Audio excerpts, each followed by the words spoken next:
Good evening. Sarawak is planning to launch direct flight routes through its new airline to Air Borneo as part of efforts to strengthen bilateral relations and trade connectivity with Singapore. Sarawak Premier Dato' Patinggi Tan Sri Dr. Abang Abdul Rahman Zohari Tun Dato' Abang Openg said the initiative is part of a broader strategy to boost the tourism, logistics and cross-border trade sectors, particularly through the role of the Sarawak Trade and Tourism Office Singapore status. One of the areas is tourism. That's why we have status here. The next thing is we hope that they will give landing right to Air Borneo. So that there will be frequency of flights, Scoot, and then the Asia from Singapore and Air Borneo. Once you got that mobility, because we are on an island, you don't expect tourists to swim. So you must have that bridge to get people to come to Sarawak and explore the possibilities of services, tourism facilities in Sarawak. He said this to the media after officiating the Sarawak Mega Fair 2025 at the Suntec Singapore Convention and Exhibition Centre on Thursday. Expanding on the matter, Dato' Patinggi Abang Zohari explained that Air Borneo will take a different approach compared to other airlines, focusing not only on passenger services but also on transporting chilled cargo from Sarawak to Singapore. As you know, we are supplying fish now. And Air Borneo will have a freighter service. They can fly 6 o'clock in the morning, by 7:30 in the shop already. You know? Because we will turn one ATR into freighter with all the refrigeration all that dalam. And then the product will be fresh. The fruits will be fresh. And we are going through startup as our connection. He added that this move is expected to add value for local entrepreneurs in Sarawak who wish to penetrate the Singapore market more quickly and efficiently. At the same time, Dato' Patinggi Abang Zohari highlighted that Sarawak offers a variety of investment incentives, including competitive land prices, low premiums, and energy tariff concessions, all of which make the land of the Hornbills one of the most attractive destinations for foreign investors, including those from Singapore. He also reaffirmed Sarawak's commitment to supplying green energy to Singapore by 2032, in line with the tripartite cooperation between governments of Malaysia, Indonesia, and Sarawak to construct an undersea power cable. Meanwhile, Sarawak is offering a range of additional incentives to investors, particularly companies from Singapore, on top of those already provided by the federal government through the Malaysian Investment Development Authority, MIDA. Sarawak Premier Dato' Patinggi Abang Zohari said these additional incentives include more competitive land sizes and prices as well as reasonable premium charges. According to him, Sarawak also offers energy tariff concessions to investors, making it the region with the lowest energy tariff rates in Malaysia. Depending on the nature as well as the scope for investment, that will be negotiated between the authorities in Sarawak, particularly SEB, our land ministry, in order to balance and at the same time to give additional incentive to them, besides the federal matter. In another development, the Sarawak Premier revealed that a principal agreement has been reached between Sarawak and Singapore to supply green energy through a designated corridor. To that end, he said Sarawak aims to supply 1 gigawatt of electricity to Singapore by 2032. Elaborating further, Dato' Patinggi Abang Zohari said regional energy integration efforts within ASEAN are actively progressing in tandem with economic growth and the increasing energy demand across the region. He added that Sarawak remains open to investments from the country, including the Middle East, China, and the United States, particularly in renewable energy sectors such as hydrogen and new energy technologies. In another development, the Sarawak-Singapore Interconnection project secured a conditional approval (CA) from the Energy Market Authority of Singapore (EMA), a significant milestone towards improving broader energy security prospects and enhancing economic integration between neighboring nations in the spirit of ASEAN.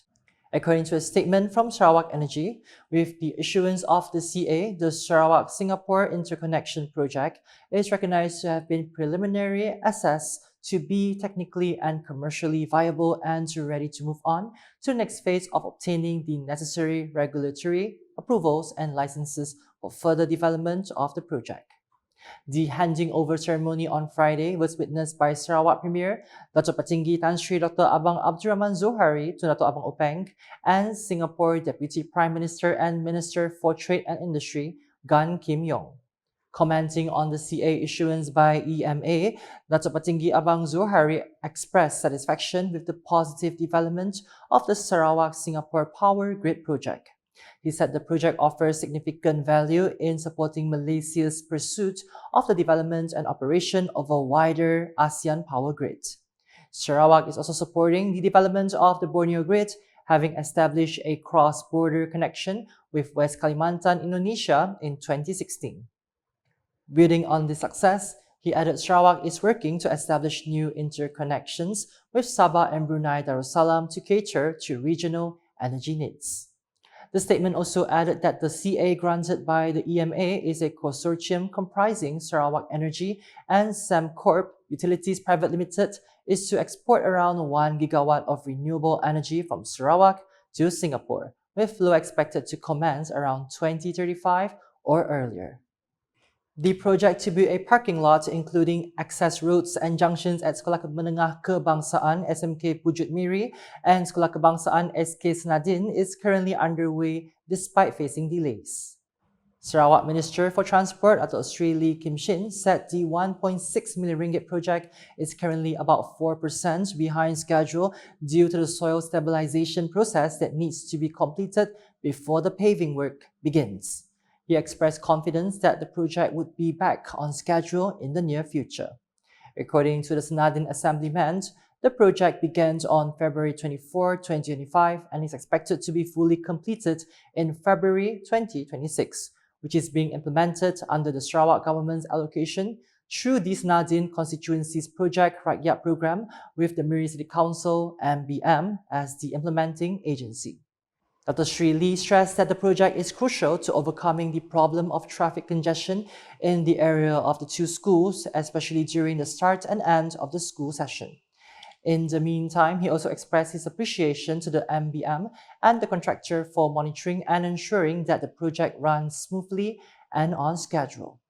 The project is expected to be fully completed by the end of February or early March 2026, thus greatly benefiting the school staff and residents around the Senadin area. The implementation of development projects in the Bintulu division continues to receive close attention to ensure that every state government initiative truly achieves its objectives and benefits the people. The advisor at the Sarawak Premier's Office, Monitoring of Projects and Rural Programs, Dato' Sri Rohani Abdul Karim, conducted a monitoring visit and briefing session at the Imperial Hotel Bintulu on Wednesday, accompanied by the State Assemblyman for Tanjung Batu, Technologist Johnny Pang Leong Mink, and for Jepak Iskandar, Turkey.